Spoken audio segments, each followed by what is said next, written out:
Russia is giving arms to Egypt because Russia knows that we were attacked by the Jews, and we didn't start the war.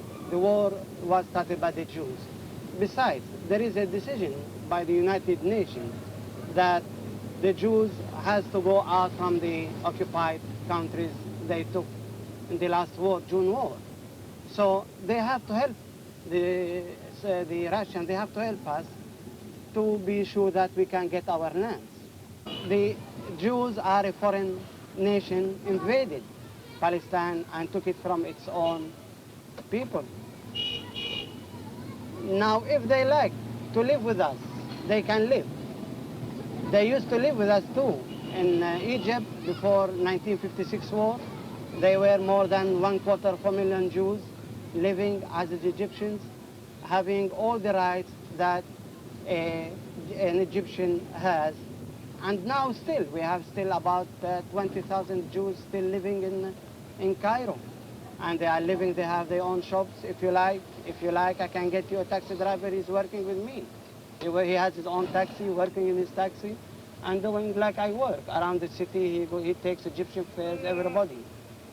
So they are living. They can live with us peacefully, provided they forget their dream about having an empire and a kingdom from the Nile to Euphrates River in Iraq. That's their dream, but that's a dream still.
We all know that the roots of injustice run deep.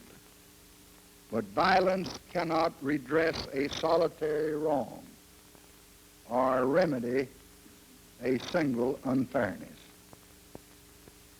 Of course, all America is outraged at the assassination of an outstanding Negro leader. And America is also outraged at the looting and the burning that defiles our democracy. And we just must put our shoulders together and put a stop to both. The time is here. Action must be now.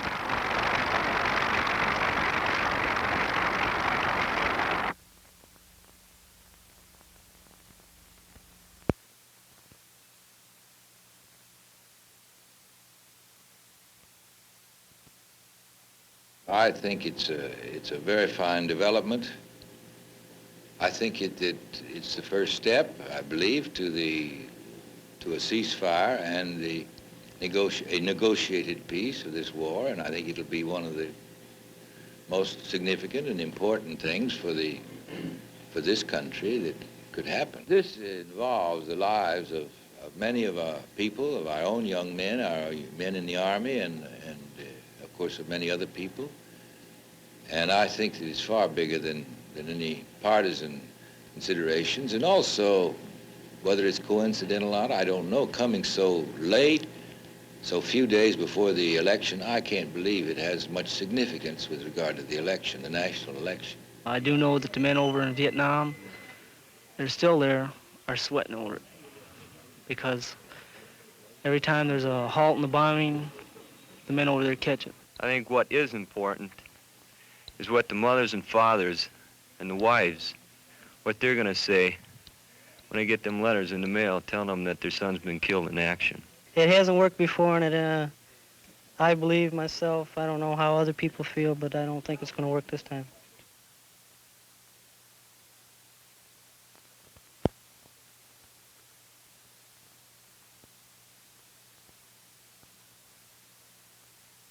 Pope Paul has decisively dealt with the questions about birth control raised in the last few years.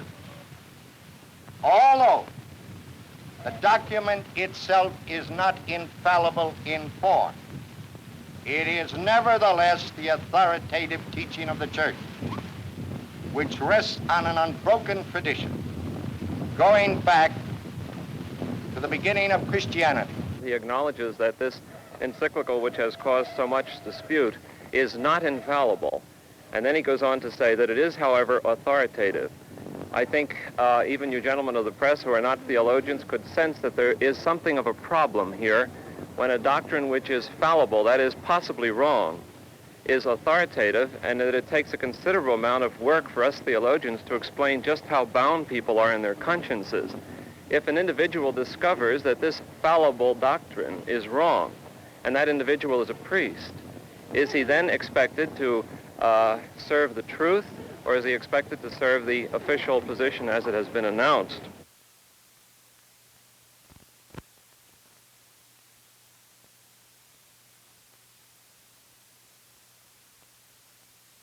We are not intending to meddle into the internal affairs of a sister church.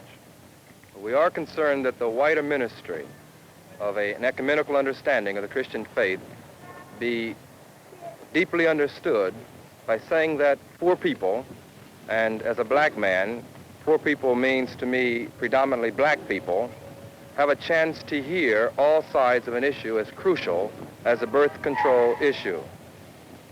It is not my intention to say that the Pope and the Cardinal do not have the right, and by all means they must, present what they consider to be the authentic teaching. But it is my consideration that when a pastor, fulfilling his understanding of conscience and teaching in the black community, that the issues must be clearly understood.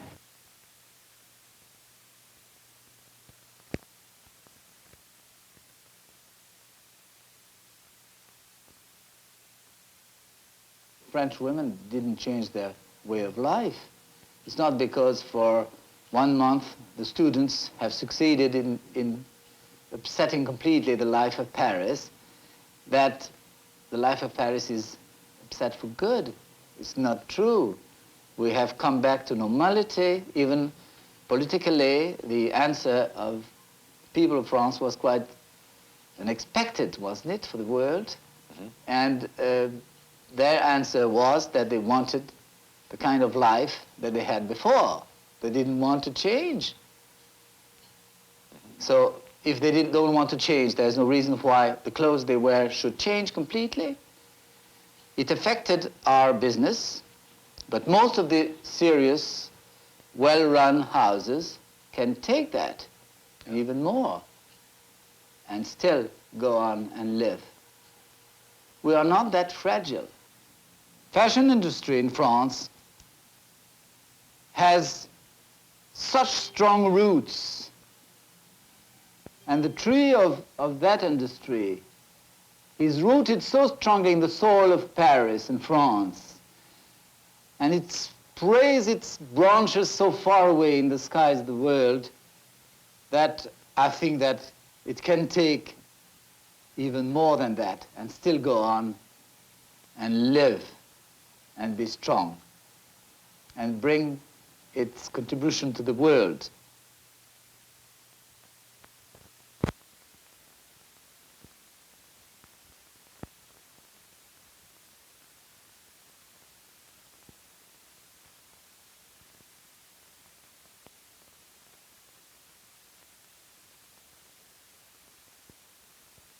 He did not die from the condition that we treated him for.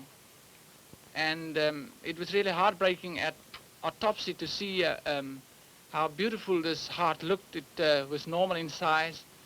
The suture lines were all intact without any evidence of infection or clotting inside the heart.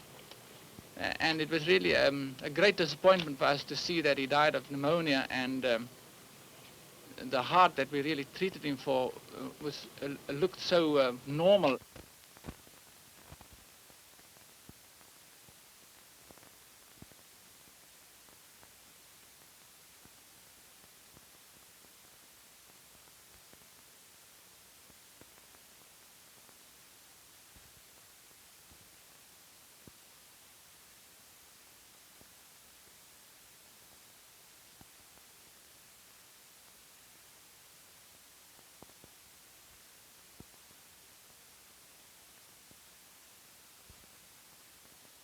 We loved him as a brother, and as a father, and as a son.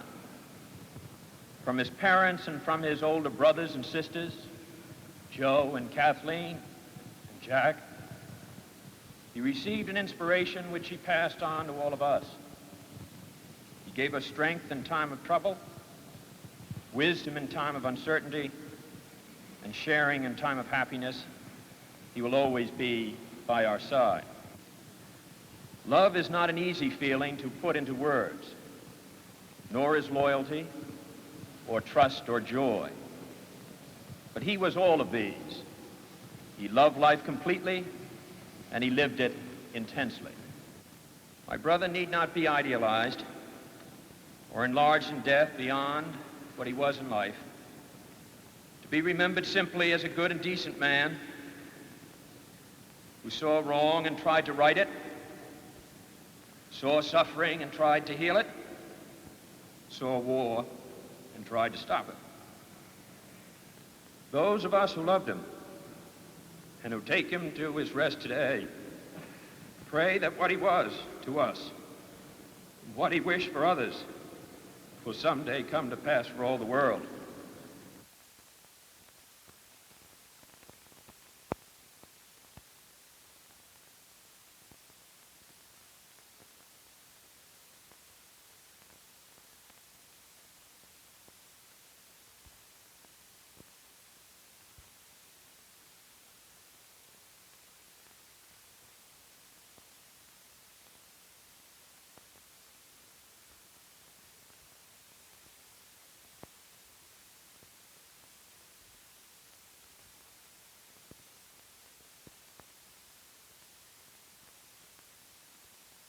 Every school situation is different. In our particular school, we have a very conservative area, and that it's been more of a problem because half the teachers have been in and half out. And we've had also a problem with the parents and the community. And this, I think, this strike highlights the need to work closer with the community group. In the last 3 weeks that we were out on strike, we got almost no more than we were offered at the very beginning of this strike. So we certainly weren't out here in the picket lines for money. But I would have liked to have seen greater monies given to the disadvantaged areas to effectuate more change in our schools and better programs and smaller class sizes.